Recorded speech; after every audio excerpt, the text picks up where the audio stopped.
And good morning, good afternoon, good evening, whenever you're receiving this information. My name is Rafael Vasquez Guzman, and I am the president and CEO of Líderes del Futuro Avanzando, a nonprofit organization in Northern California that provides support to the Latinx community who is migrant, refugee, and the children of those families. Today, we're going to be talking about scholarships for middle school, high school, and college age students. And again, the information is coming to you August 31st, 2024. Our website is lideresdelfuturo.org, and I put information every day to promote mental health at lideres underscore DEL underscore futuro with double O. We are on TikTok and on Instagram. So we want to talk to you today about the opportunities, the many opportunities that there are in order to get a college education without having to pay out of pocket. Many individuals in this country are in debt by 20, 30, 50, $100,000 because they were never told that there were many opportunities available for them. At the same time, it is important for us to get an education of whatever kind. I am not here to promote bachelor's, master's, PhDs. If all you're looking for is a certificate so that you can buy and sell properties and assist people with that, those are available at community colleges. If you're interested in maybe doing construction or construction management, or perhaps you want to fix vehicles, again, no bachelors are required for many other careers. And this information just comes to us from the US Census Bureau. But again, do something that you enjoy, but understand what type of lifestyle you want to have as well. When we're talking about college, it is essential that we begin budgeting correctly from the beginning, right? Unfortunately, the K-12 system fails most students by not teaching them how to create a budget. Yes, there are some classes that are now available in some states, but in general, most students get out of high school, and then when they go to college, the first thing they want is to go buy that BMW, that Tesla, that Lexus, that Infinity, whatever type of vehicle, and it may cost $40,000 and $50,000 because somebody has put it in their head that in college you're supposed to look good and drive a brand new vehicle, and all you're doing is putting yourself in debt. At some point, I have seen students over the years, I've been in education for over 20 years now. I've seen students who come to college in the fall semester, and I look at the parking lot and there's all these brand new vehicles, only to see a lesser number of those vehicles by the spring semester because many of those students are now taking either part-time status or they drop out of college because they're falling behind on their car payments. And so there's another video that is available on my YouTube channel, Líderes del Futuro. It's a little bit old, it's from last year, but it's still reliable information about finances. And so for today's purposes, it's important to understand that when we plan to go to college, it's not about having new clothes all the time, the latest cell phone, a brand new car, and everything else. It's about how do we do it with a small budget, right? Many individuals, at least in California, now qualify for some type of EBT or food stamps when they are in college. Also, in order to go to college or the university, many individuals feel that they have to be connecting with people all the time. And as a result of that, that means going out and eating on a regular basis, on a weekly basis, and that can drain your account very, very quickly. So please be careful about that. Also, by not learning about finances, if this is the first time that we have an ATM card and we don't know how to budget properly, we just keep sliding that card until we do overdrafts. And as a result of that, now you are $100 or $200 just in overdraft fees. So it's essential that we learn some of the budgeting skills as part of the preparation to go to college. And this could be done in 7th grade, this could be done in 10th grade, so on and so forth. while an individual is in college, one of the most important things to do is to get an internship, right? And some of these internships are paid and some of them are not. But why is this important? Because when you graduate from college, whether it is a certificate, an associate, a bachelor's, master's, so on, and you go apply for a job, they say, well, how many years of experience you have? I just graduated. But it's different when you walk in there and they say, how many years of experience do you have? And you say, I've done multiple internships with this company, this organization, and it gives you credibility, especially if they're willing to write you letters of recommendation. For those of you who are going to continue with your master's degree later on, it increases the opportunities that you're going to get into a master's or PhD program. Super important. In your last year of high school, we want you to be applying to 6 scholarships every month, and there's plenty of them, and I'll go over them in a minute.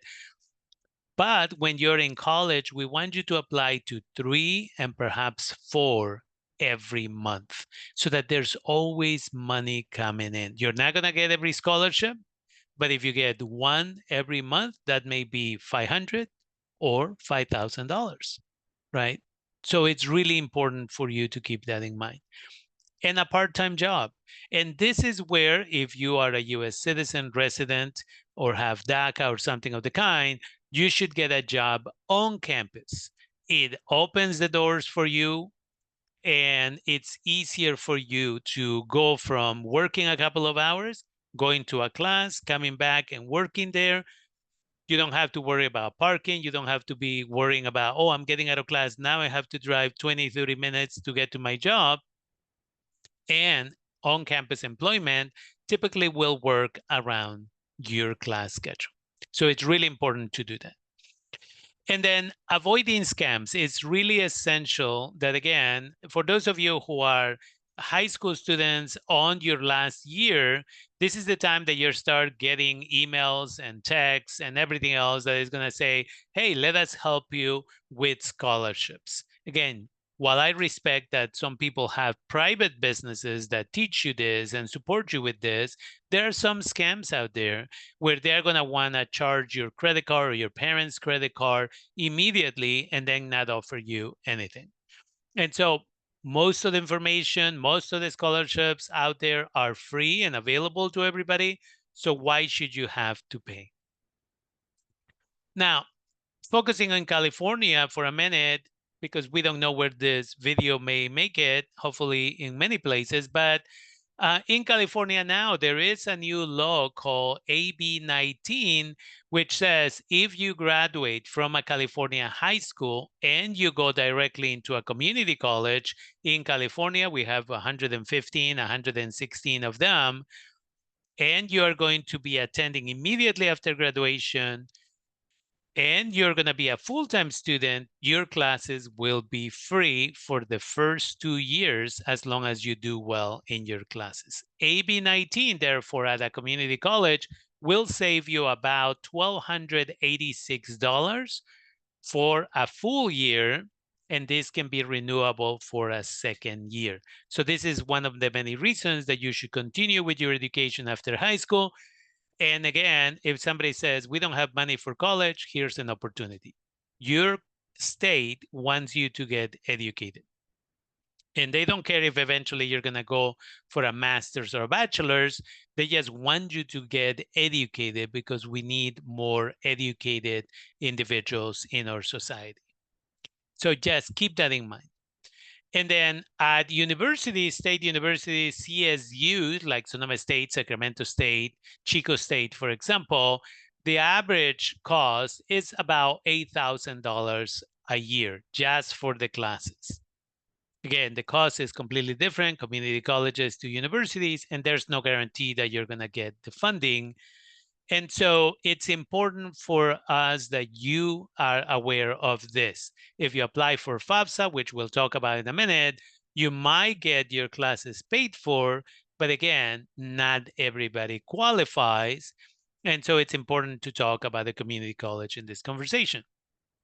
And then the UCs, like UCLA, again, it's over $13,000, just the classes. We're not talking about books. We're not talking about, housing or any of that stuff. And again, it's possible for many students. And don't get discouraged when you see these numbers, because I'll talk about scholarships that could potentially cover all of the costs. And that brings us to FAFSA. And FAFSA has been a mess for the students who are starting fall 2024.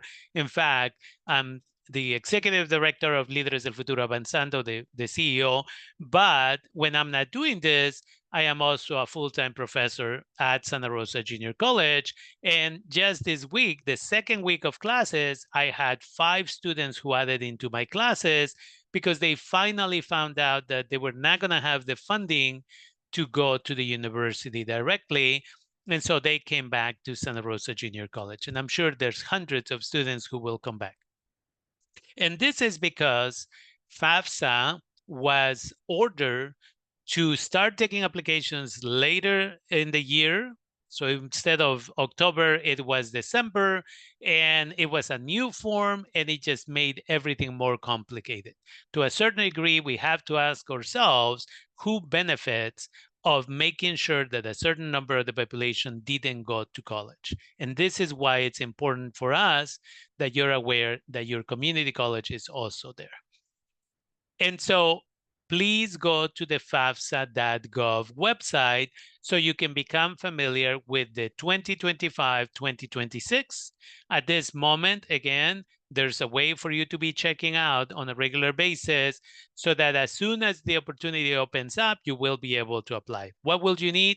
If you're a high school graduating senior, you'll need parental information, including Social Security numbers or ITINs. You will need your own Social Security number.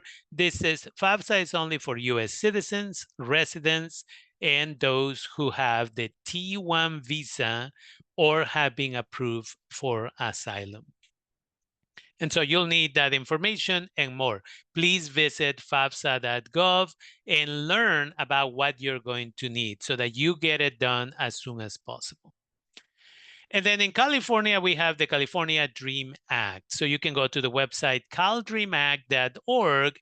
And in this website, you will be able to also apply for financial aid. This is only for undocumented students who will have completed 3 years of high school in a California high school and will graduate from a California high school, or have 3 years of high school and completed or will complete their GED, or under SB 68 in California, an individual who has completed 1,261 hours of non-credit classes such as ESL or GED preparation, for example, and obtain their GED or equivalent. And so apply, go to the website, learn the deadlines, and apply. And then we also need to talk about the 529 plan.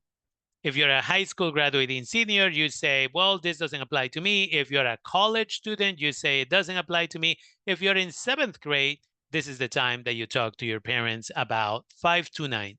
What is the 529? The 529 is an educational plan for students. This can be created the moment the child is born and gets their Social Security number, or if the child is undocumented, the moment they get their ITIN. This is a plan to be able to go to college. And again, this can be done for a son or a daughter, a nephew, a niece, cousins, other family members, and it can be started by anyone in the family. Anyone can contribute. The donations are not tax deductible in California. The maximum contribution a year is $15,000 per person, $30,000 if you are married. And the funds grow over time without paying taxes on it. And these funds can be used for the K-12 system. So if a student is wanting to study piano, for example, and the school doesn't offer that, and you need to pay for piano classes when you are maybe in 8th grade or 9th grade, then you should be able to use some of the funding for that. For universities, for community colleges, right? And I'll talk more in a second about what costs are valid for that. And so how do you open an account? Again, you go to scholarshare529.com, scholarshare529.com. And again, $25 is the minimum in California in order to do that. And so what I always tell people is when a child is going to have a birthday, family members can be encouraged to donate to that account. And in California also, for low-income individuals, the moment they open their 5 to 9 $25 account, there is a way to get a code from the school if they qualify in order to get $500 additional from the state of California. Again, the state of California is all about educating all students because we need an educated society. The maximum amount ever that could be in that account is $475,000. And what are some of the eligible expenses? Classes, books, rent, a food plan. So when you go to the university, you can get the 2-meal plan, the 3-meal plan, and that may be worth like $3,500. Again, out of that account, you can pay for that. Technological needs such as computers or printers, programs like Microsoft Office, or anything that has to do with your classes that you know you're going to need, internet access, and for people with special needs, if you need individual tutoring beyond what the university or college offers, you could also pay out of that. And so now we are moving to some of the examples of scholarships. Some of this will be limited to Northern California, but some of them are nationwide. So 10,000 Degrees, 10,000degrees.org. I invite you to go to that website right now. You can apply if you are a student in Northern California in counties like Sonoma County, Marin County. Go and check out right now what counties qualify, and you can sign up to get an email when the application opens up. This scholarship, and they give a lot of money, but these scholarships are for US citizens, residents, and undocumented high school graduating seniors, and community college and university students can apply. One of my students got something like $3,000 this year, and they just continue to renew it every year. He reapplies, but the application is minimal compared to the first time. Good grades, community service, knowing what career you want to study. For Santa Rosa Junior College, scholarships, that's santarosa.edu. Santa Rosa Junior College gives over, multiple millions of dollars in scholarships every year. And if you're a student who is taking classes, again, in high school now, in the spring semester is when you apply for the next fall. Once you are in the fall semester, and this is your first semester at the community college, Santa Rosa Junior College, typically there are opportunities in August for you to apply for any leftover funds available. And so you can go to the website scholarships.santarosa.edu. Again, high school graduating seniors and current students. Hispanic Scholarship Fund. Hispanic Scholarship Fund is a national organization that gives out multiple millions of dollars in scholarships. Typically, in their website, it says they give away 10,000 scholarships every year. And so typically the application comes out January 1st, and it expires on February 15th or so.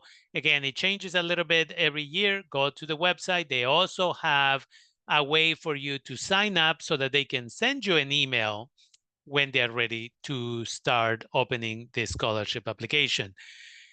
This one is for US citizens, residents, and DACA recipients. One of the best scholarships is the Jack Kent Cooke Foundation Scholarship. The Jack Kent Cooke Foundation is an organization that provides scholarships nationwide to students who are in 7th grade, in 12th grade, or who are at community colleges and will transfer to the university. So in 7th grade, you typically start applying in February. But again, go to their website and become familiar with the information today. For high school students who are in their last year of high school, the application typically opens up in August or September.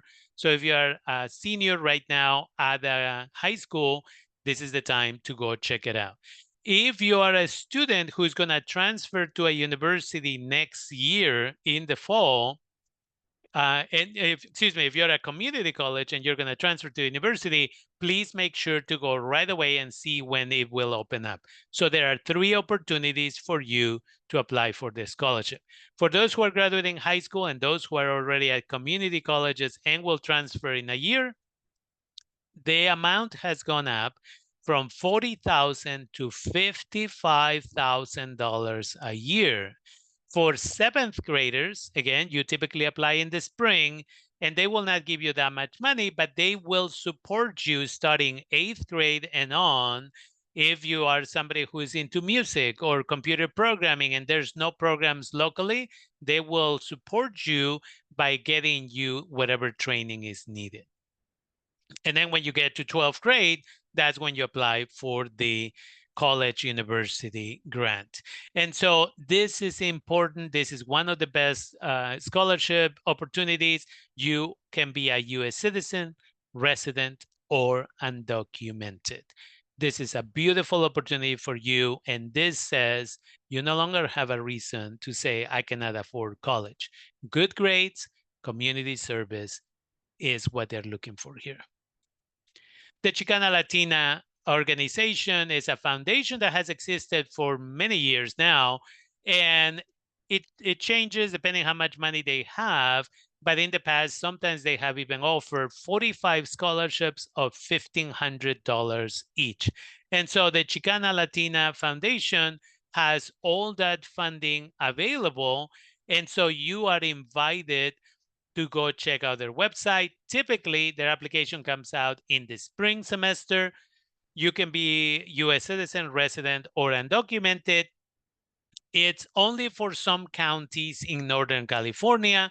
Check out which counties, it will tell you on their website. And even more important than the funding is the connections. When the recipients go get their money, they do a gala, a celebration, a dinner, and people from the governor's office, people from the state Supreme Court, city councils, all of these places, these individuals go to this event. And so let's say you are a Chicana or Latina and you want to become a lawyer, you're going to find a bunch of people who are going to say, next summer, come and do an internship with me. Soroptimist International. Soroptimist International is a nonprofit organization all over the globe. Go to their website and see if there is a chapter in your community, and if there is, check out when their scholarship opens up. It's a little bit different from chapter to chapter, and although it exists in many parts of the country and the planet, again, I invite you to go and check out because it doesn't exist in every town or every city. If you're a US citizen, resident, or undocumented with an I-10, you can apply for this. Immigrants Rising. Immigrants Rising is a nonprofit organization out of San Francisco. Originally was called Educators for Fair Consideration. Immigrants Rising provides information about how to support undocumented immigrants. They typically have their own scholarship, but then they have a lot of other information, including scholarships for people wanting to do their masters and their PhDs. The Point Foundation Scholarship, it just came out for fall 2024. Again, go check it out if you are already at a community college. This is for LGBTQ plus community members. And again, it's important that you go check out and see if you qualify for this. Again, it's typically offered in the fall and is for students who are already in college. For Sonoma County, Latinos Unidos de Sonoma County is a nonprofit organization that has existed for a long, long time, and they give away scholarships for students who are graduating high school in Sonoma County and students who are at the community college, Santa Rosa Junior College, and Sonoma State. But the great majority of scholarships are for high school graduating seniors. Again, all of these scholarships are for high GPA community service students. They do not have a website right now, but you can go to their Facebook page, Latinos Unidos de Sonoma County, and you can add yourself there so that you will find out when their scholarship application comes out. Typically, it's in January of every year. And in past years, they have offered up to 125 $1,000 scholarships. FastWeb is the place where they have a lot of scholarships available. And so FastWeb has on average 1.3 million scholarships worth over $3.5 billion. $3.5 billion. That is 9 zeros. And so we invite you to check it out. What I suggest is create a brand new email address just for scholarships. Otherwise, you're going to miss some good information if you're using one email for everything. Also, if you're still in high school or college, don't use the email address that your high school or college offers you.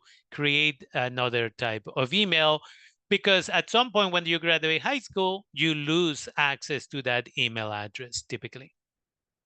There's plenty of scholarships here for U.S. citizens, residents, and undocumented. Clarifying, for the Latinos Unidos Scholarship, U.S. citizens, residents, and undocumented people can apply.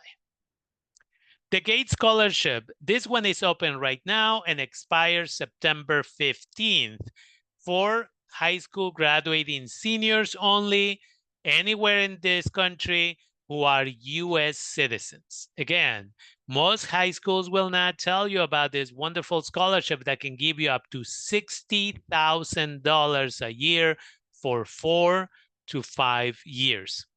And I should have said that about the Jack and Cook.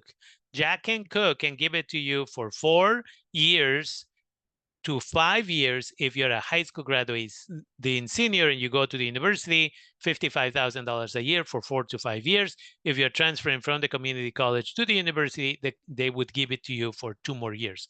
The Gates Scholarship is only for high school graduating seniors, $60,000 a year for 4 to 5 years. In my lifetime, I've only met one student at Sonoma State University when I was teaching there who got this scholarship. They pay for his housing, his food.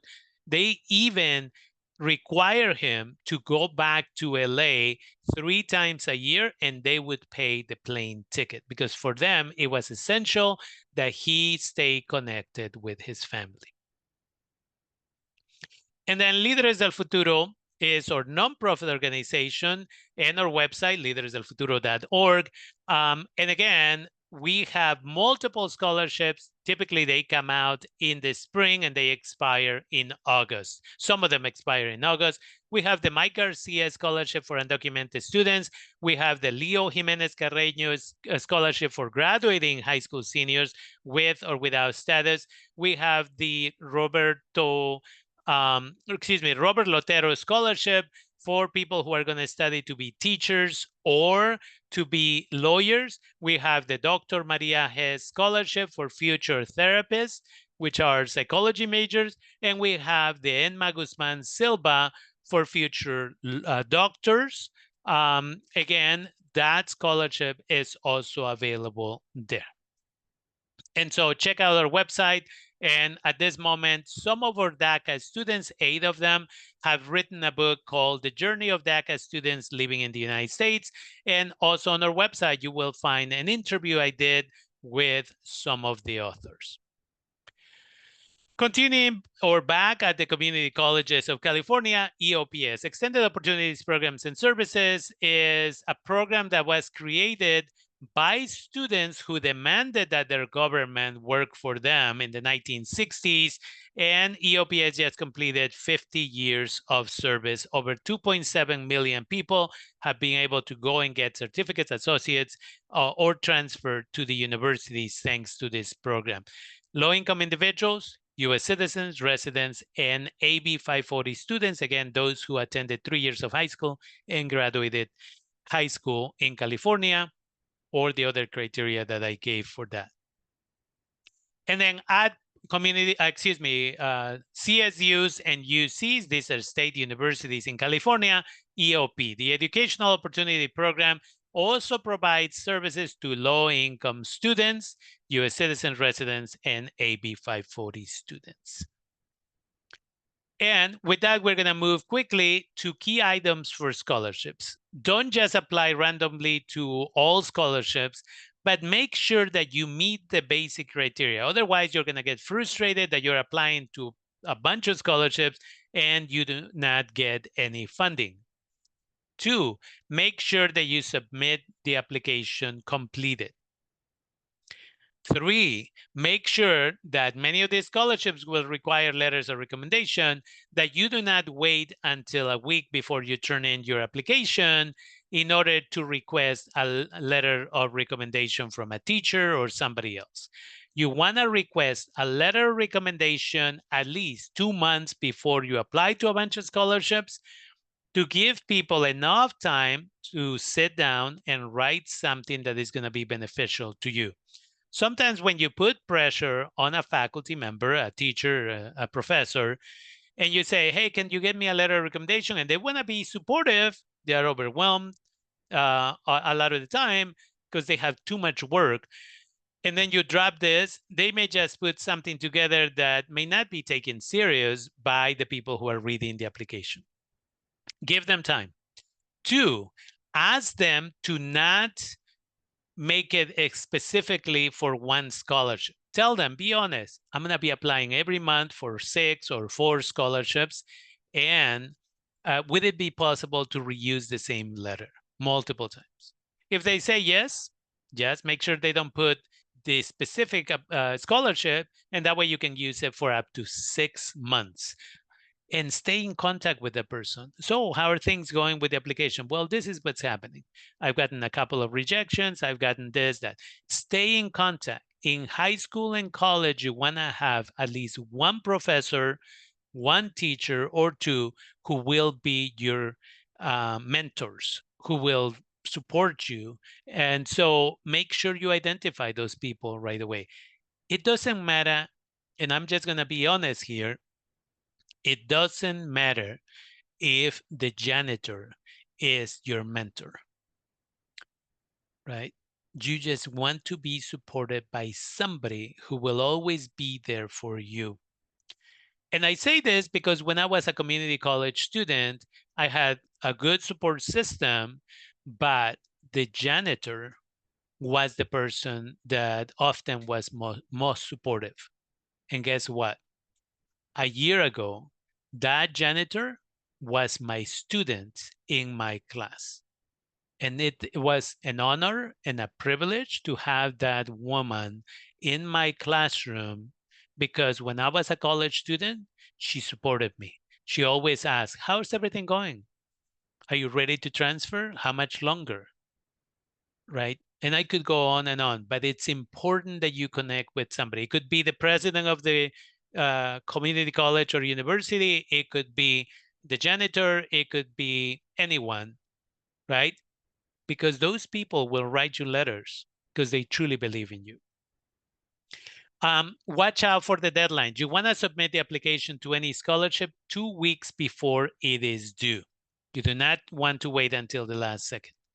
Ask for support. Don't have your family or your partner read your scholarship essay.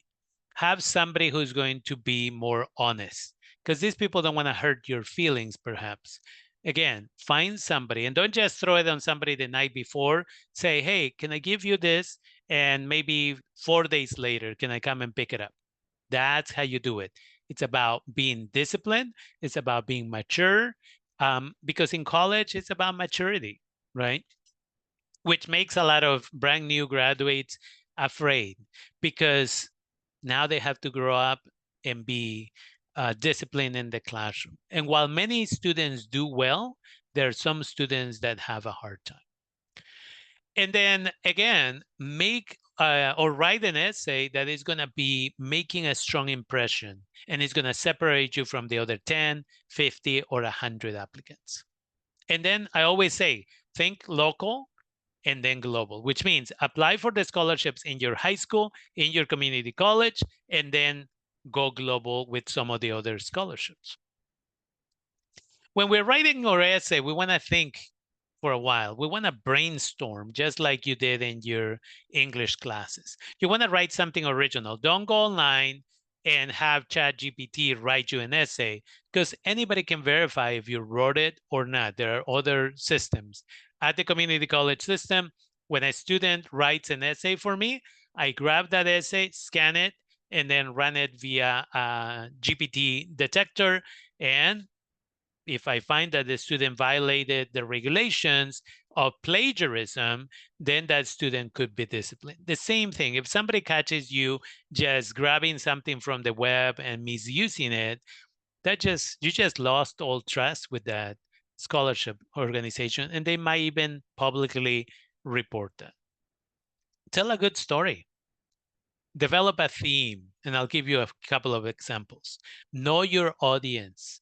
So years ago, I went to Santa Rosa Junior College scholarship department and I said, could you tell me who typically reads these essays? Because I've been doing this workshop for many years now. And I was told at the time it was white women in their 60s. Now I know what type of language I need to use in order to make sure that they're not confused, that they understand, and that they will support. And again, have somebody review your essay. All right, let's move into the essay outline. You should have an intro, provide a little bit of a background on who you are, talk about an obstacle, and each scholarship may ask you for something a little bit different, but the format tends to be the same. And once you have an essay written, you can make changes in 10 minutes. It's never about starting a brand new essay every time. You just recycling some of that information, make it work for the next one.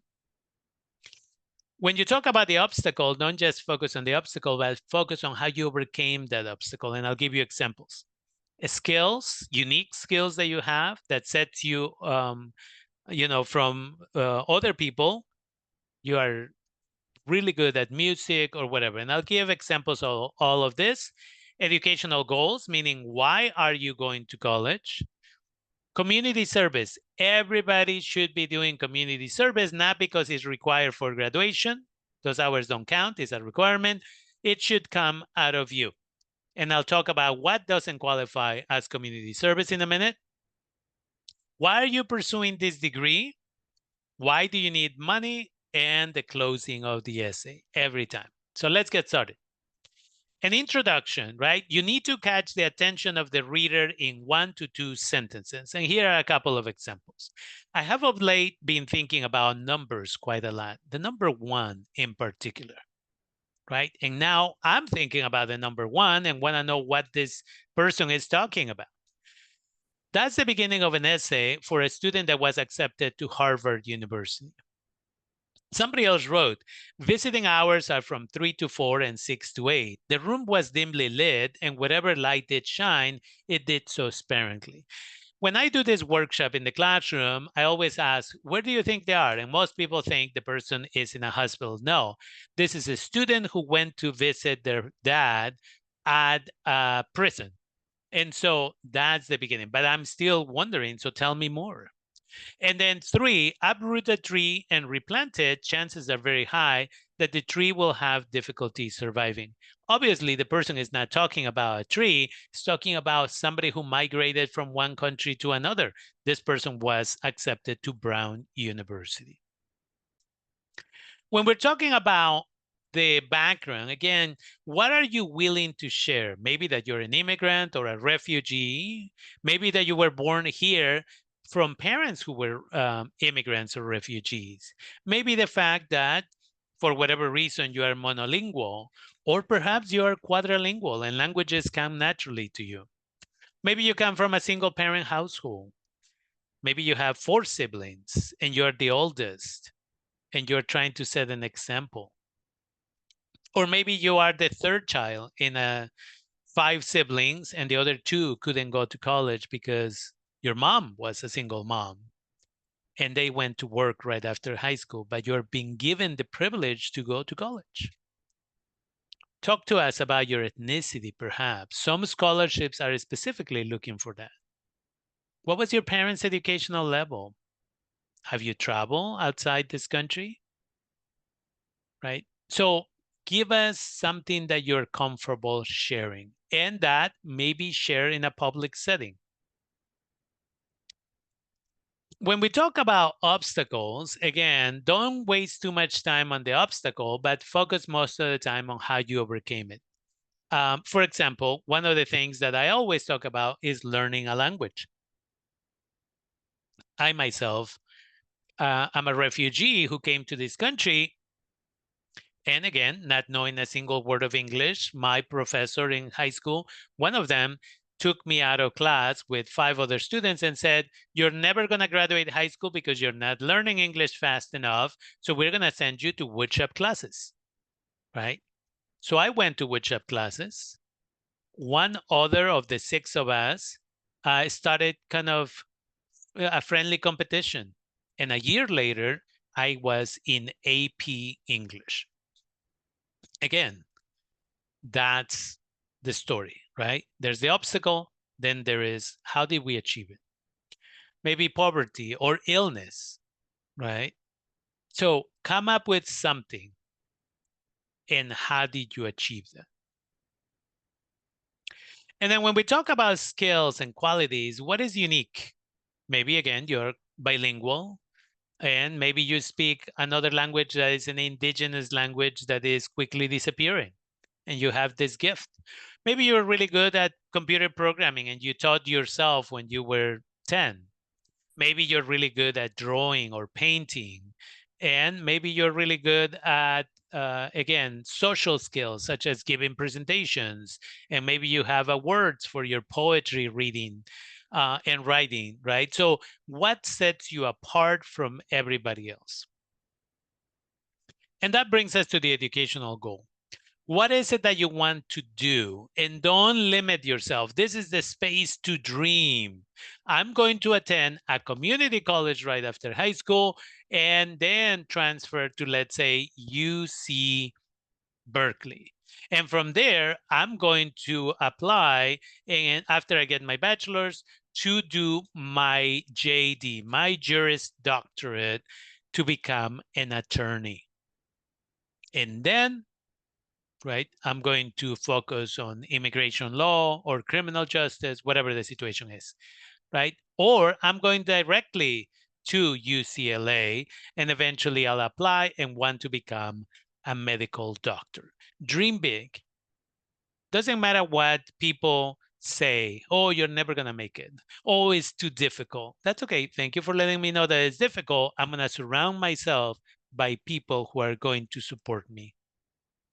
Again, this is why I put my mental health videos every day. They are 15-second to 20-second long, and it's just about motivating the community. There's a lot of negativity out there in the world. We need to be motivated. And then community service, as I mentioned earlier, everybody should be doing some type of community service, whether it is at the food bank, whether it is at the school, whether it is whatever. But just being very clear, if you say, I go and take and do childcare while services are taking place every Sunday at my church, that does not qualify as community service because the whole community is not benefiting, just that group of people. If, on the other hand, your religious organization is doing a can drive and is donating that to the food bank, or is gathering coats for the winter and is going out into the community and giving them away, that qualifies as community service. Everybody must benefit. And again, be consistent. Start volunteering when you're 12 and keep it going, even when you're in college. This is what sets people apart from each other. And why are you going to college? Don't say that you want to make a lot of money. Nobody's going to give you scholarships for that. How are you going to make sure that the world, that your community, that the country will benefit? You becoming an MD, right? A medical doctor How is that going to benefit society? You becoming a lawyer or a police officer or another mechanic, how is that benefiting the community? That's the question.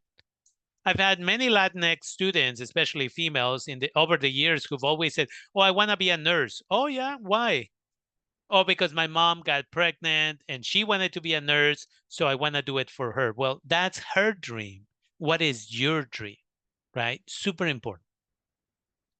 And the purpose of the request, why do you need the money? For class fees, books, supplies. You cannot say transportation, food, or clothing unless you are doing a study abroad and you're going to France or Italy or Mexico or Chile or Japan. And it's part of that. There's a couple of scholarships that are uniquely for that. But other than that, again, class fees, books, supplies. And people say, Rafael, but I already said that for this scholarship. What am I going to say for the next one? You say it for every scholarship and make it sound really good, right? Because you don't know which of them is going to come through. And if all of them come through, they're not going to be checking receipts to make sure that you use it for this and not for something else, right? Super important. The other thing here, before we finish, is make sure if you get $5,000, $10,000, $20,000 in scholarships, and you ended up the community college, don't buy a brand new car, right? Save that money because you're going to need it later for the university, right? And even invest some of that money. I do have another video for that, okay? And the importance of thank you. Thank you for your consideration of my request. Thank you for taking the time to read my essay. Thank you for taking the time to review my application. Any of this and others will work. At the end of your essay or at the end of your application, you always want to put something like this. The power of thank you. Psychologically, it's now, because you already said thank you, some of the readers may feel that they owe you something. It's all psychological. I've been doing this for years and years, so please keep that in mind. Come up with your own version of this. And with that, I want to thank you for spending some time with me today and our organization, Líderes del Futuro Avanzando. Again, our website, líderesdelfuturo.org. My name is Rafael Vázquez Guzmán. And again, please check out and add yourself to our Instagram or TikTok, where I share these videos to promote mental health. Again, thank you for taking the time, and I hope you have a wonderful day. And feel free to share this video with anyone who is in middle school, in high school, or college or university. Thank you.